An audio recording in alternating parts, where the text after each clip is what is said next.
Wednesday, December 1st, I was at the Copley Library where Sister Souljah was having a book signing for her newest book, Moment of Silence, the third part of the Midnight series. A lot of people know Sister Souljah for her activism and her being with Public Enemy and a whole lot of 90s progression and within the black community. She's also known for her very well-read, very popular book, The Coldest Winter Ever. I read that book when I was in the 7th. It was a summer reading booklet thing, and at that time I did not read. Unless it was something that pertained to me, it pertained to blackness. Like I read Walter G. Meyer books, I read Sharon G. Flake, Nika Giovanni, but if it really didn't pertain to my interest, I wasn't really reading it. And long story short, flipped through the booklet, I didn't really care for it, saw The Coldest Winter Ever, read the synopsis, and I was like, I gotta get it. Got it, read it, loved it, and ever since then I've been hooked on Sister Souljah books. So when she announced it on Twitter that she was going to be in the Boston area, I just had to come. Like, that was automatic. So I came there extra early, around like, it was me and my girl Tanya. I pulled her aside, I was like, look, we have to go. And she was like, yeah, we definitely could go. So we got there, found our seats, and we waited. We chatted up with a couple of fans of Sister Souljah. There was one young lady that I met, and we had a lot of things in common. Her Haitian background, my Haitian background, our ambitions in life. There's another woman, I think she worked DYS. If y'all don't know what DYS is, it's basically kitty jail. So she worked for kitty jail. She was talking about how I like smiling and whatnot, but it's horrible. I actually know people who went to DYS. It's horrible. So the one was talking about how when she was in DYS, a lot of the kids loved The Coldest Winter Ever, and they kept on reading it, and it wasn't enough to go around for the kids. So she contacted Sister Souljah, and long story short, they made some type of con, and she was just there to show her appreciation. So Sister Souljah came around 6 o'clock, and everybody was just happy. We were just delighted. Just a question and answer. And in the beginning, she asked us to not have our cell phones out, to not record it, and I respect that. She's like, you know, I'm from a different era. My era, when we spoke to one another, it was face to face. It wasn't a whole crowd of phones in your face waving, and she just kind of felt like that wasn't her thing, and she just respectfully asked for us not to do it, and we agreed. The audience was around my age. A lot of them were older, and then there was a couple of teenagers who were there, and I was just like, man, that reminds me back when I was their age, and I'd have been ecstatic if I could have met Sister Souljah. And they were just happy. They had their books ready, and they were just so amped. I remember that feeling. So for about an hour, Sister Souljah answered our questions from the audience. You know how audience are, like, you can ask me any question, it's not a problem, and everybody's just looking at one another like, who's going to be the first one to ask, and it's all silent, and she's just like, are y'all asleep? Like, you can ask me questions. And after the first couple people asked questions, we got used to it and we warmed up. Some of these questions that Sister Souljah was asked and she answered, I'll let y'all know in this video. Oh, and I'll also add pictures to the video. I didn't take a lot of pictures, it took like 3 or 4. I mean, I didn't want to be paparazzi or anything. So my question was, what inspired you to be you, and did you always know that you will be who you are? And I know that kind of sounds like a weird question, like, what? And basically I asked, like, what inspired you to speak your truth, to be an activist, to be an artist, to be forward with who you are, and not just, you know, the 9-to-5 society construct? And did you always know that she was going to be this great figure? And she basically said, we all have a purpose from the Most High, and from our interactions with the people around us, we find our purpose, which I agree. I feel like we all have a purpose. I ask this all the time, like, what's your purpose? And not too many people answer me. And it's kind of sad, because when you're in kindergarten, they tell you can be whatever you want. By middle school, they're telling you sit down, shut up. And by high school, they're telling you to college, and you do all these things, get your degree like I did, and you come out and you're like, why am I not fulfilled? I did everything that you said, and I'm still not fulfilled. I'm still not happy. I'm not still like, yeah. And that's just the construct. That's just the machine.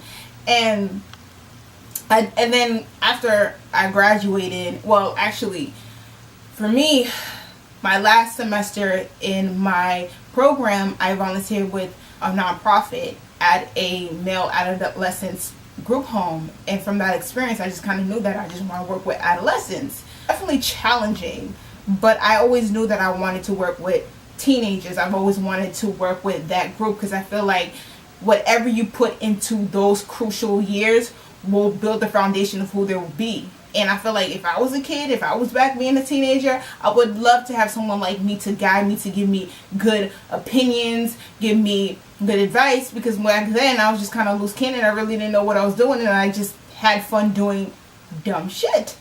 Now that I'm older, I don't do anything now. Now I'm just focused on my book, getting that together, and just living my life.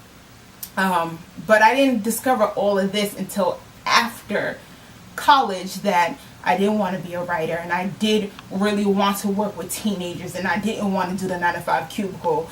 But no one told me that was a possibility. Back when you're a kindergartner, they tell you, yeah, everything's a possibility. By the time you get to high school, they tell you, no, let's be real. And I feel like that extinguishing of that flame to be whatever, and not giving that flame room to grow, and nurturing that, is what has people going berserk when people need to go out and wild out on the weekends just to maintain for the next 5 days. And it's just like, is this life right now? And it's life for a lot of people. So I do tell people, especially people my age and younger, find your purpose. Don't be like your parents who work a 9-to-5 that they hate, but they got mortgages and they got bills, and it's not too late, but it's kind of difficult now to change your path and do whatever you want to do, especially if you're starting from zero. You have no income, you have no support. So that's why I tell people around my age, go for what you want to do, go for yours. Don't just stick with the construct and what they tell you to do, because if that brings you happiness, go ahead. But if it's only to pay the bills, you will not be fulfilled. You will be upset, and you will be one of those people who need to crash out on the weekends, act a fool on the weekends just to maintain. That will be your life for the next 40, 50 years until you drop. Is that really what you want? Because that's not what I want. And so yeah, back to meeting Sister Souljah. I totally agree. Find your purpose, live your purpose, breathe your purpose, go out for your purpose, whatever that is. It's just like, listen to that little voice inside of you that tells you, go for it, do it. And everybody has that little voice. I had that little voice. But sometimes my logical side is like, maybe at 16 you could, but at 23, and I'm trying to balance that logical voice and that little voice inside my head. Because the little voice inside my head is the fun, outgoing, free-spirited one. And the logical one is more like, you're an adult. Like, act like an adult. So I'm trying to mesh those two together. But I definitely get what she's saying. I mean, if it wasn't for that little voice inside my head, I wouldn't be writing my book and editing as we speak. And that brings me great joy. I don't think anything in life has brought me more fulfillment, or just as much fulfillment, as writing my book and editing my book. Yeah, not even getting a college degree. Like, that was what people expected me to do.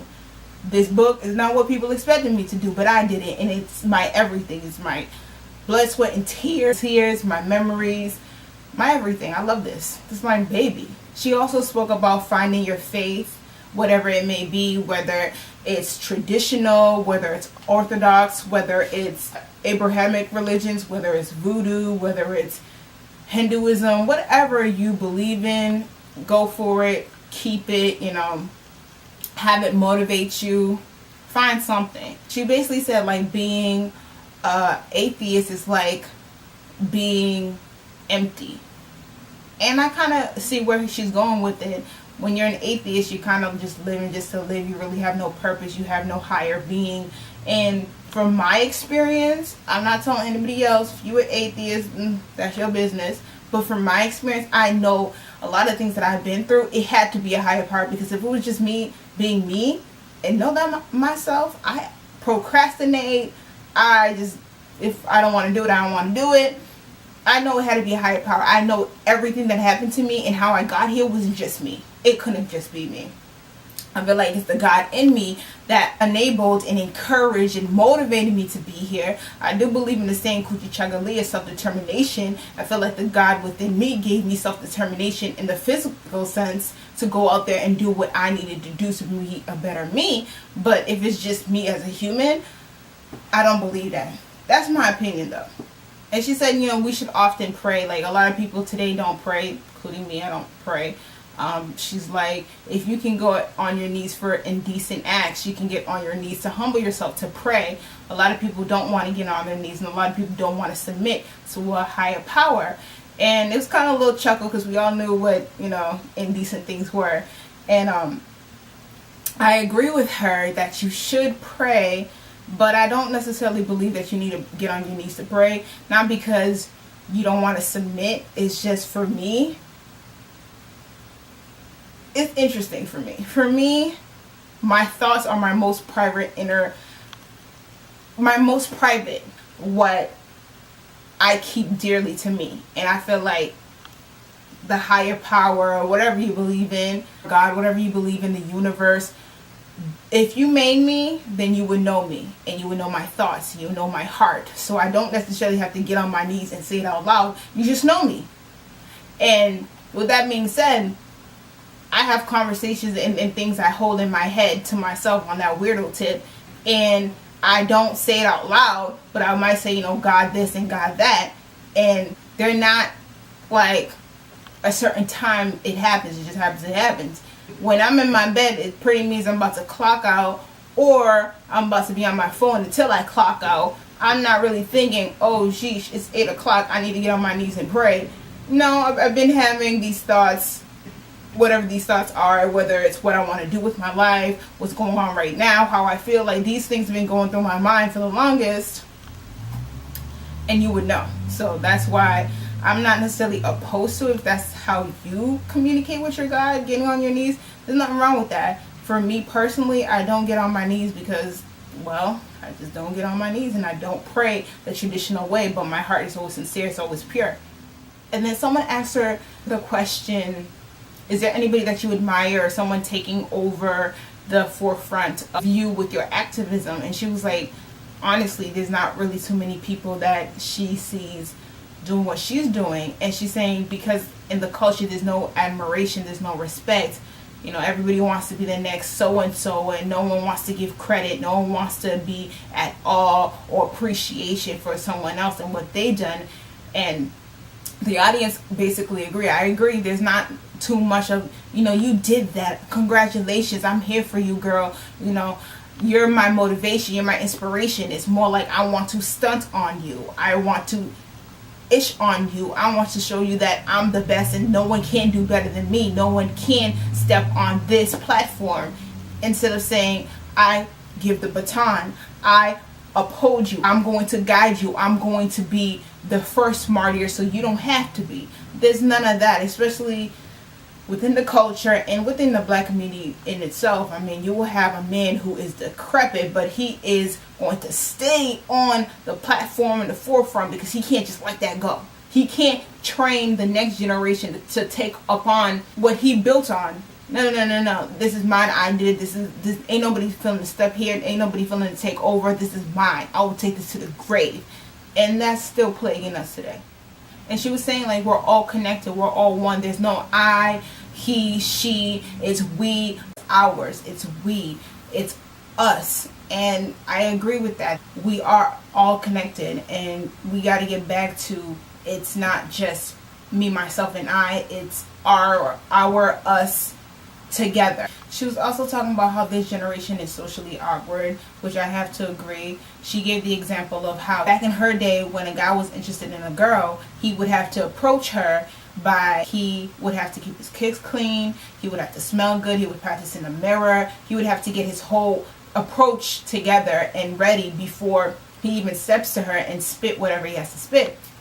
But today's generation, a guy could hit you up and be like, oh, let me hit that, and a girl will show her booty pics, and that's just what it is. And I had to agree because it's true. We don't know the person. We fall in love with characters. I made a tweet about that yesterday saying that, it's dangerous to go outside, but we fall in love with 140 characters. And the thing crazy about it is you never hear the person's voice. So when you're reading this text, you're reading these quotes, you're reading these tweets, this whatever, it's in your own voice, it's in your own tone. There's a lot in the tone, and you're missing that because it's coming from someone else. So you fall in love with someone else's words in your own voice, like you're casting a spell upon you.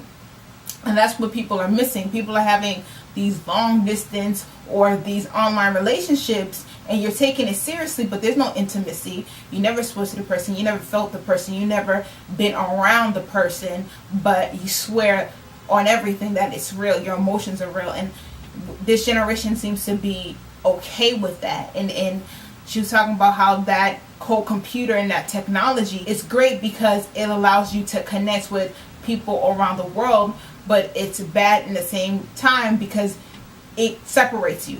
You're not connected. There's no, like I said, intimacy. There's no real foundation. It's basically in your mind, so to speak. And I had to agree upon that. She was also talking about how this generation is okay with being socially awkward. Like, we use degrading names for ourselves and we try to flip it around and make it cool. We'll call each other's lames, nerds, words that back then would actually hurt your feelings. And now, today, we actually take it and we try to make it something cool. And I had to agree, because in this generation, it's like we're competing to be who's the most low down, who's the most degenerate, who does the most out of pocket, disrespectful things, and we try to boast that, and we try to make it seem like it's something cool and something to admire. How we go at it with one another, how we disrespect ourselves and we disrespect each other, and try to make it, spin it off to something cool, like it's something to be proud of. I also made an Instagram meme about like low self-esteem is the new accessory because everybody has it. And it's true. I mean, you can front and floss and gleam. You have these things to mask what really is hurting inside. And everybody has it. Everybody has gone through their times where they weren't the best and they feel the best about themselves. But what's different, this generation, we try to make it seem like it's either okay to feel pitiful about yourself, or on that emo tip, or we try to make it seem like we don't have these issues and we have to show everybody that we're better and you ain't ish and I'm better than you and I'm better at you with materialistic things, sexual things, bullish achievements. Like, you just have to throw it in each other's faces, not help each other come up, but just to push each other down.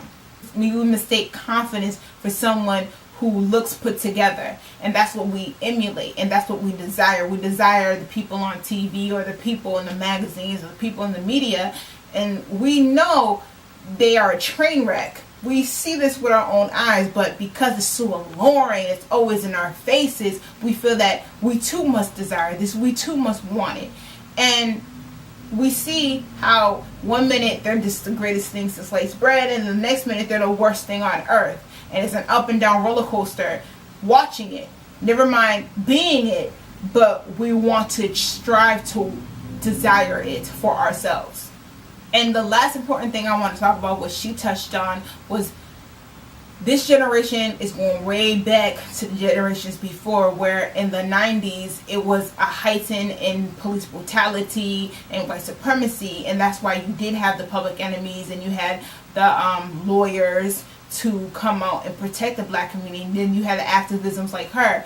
Alton Maddox was a lawyer, and we had Johnny Cochran, and we don't have these people today. And she was saying, we need to have that. We need that for this generation, because we thought that the generations before us had solved the problem with white supremacy and we had made a triumphant move, and now we're seeing that it's the same old coming back. And she's saying with this generation, you have to be very mindful. You have to travel within groups. She said there's a saying that says you're easily targeted, but when you have a group, you take care of each other, you watch over each other, you unify together. There's a force, even if you're not looking to do good or looking to do bad, there's just an impenetrable aura around you when there is 4 of you versus there's 1 of you. And we have to, because the way the society is. And she said, it's sad because like I said, in her generation, there were people to back her up with the activism. There were lawyers. There were public figures. In this generation, we don't have that. There's no automatics. There's no Johnny Conquer. We're here, experiences. We don't have ours that are going to fight for us, that are going to speak on our behalf. All we have is Twitter, Instagram, and Facebook. And it gets some of the word out, but there's no one really doing the footwork, the legwork, the legal work for us. So she's like, she also mentioned, like, if there's a party and you know some issue's going to go down, don't go to that party.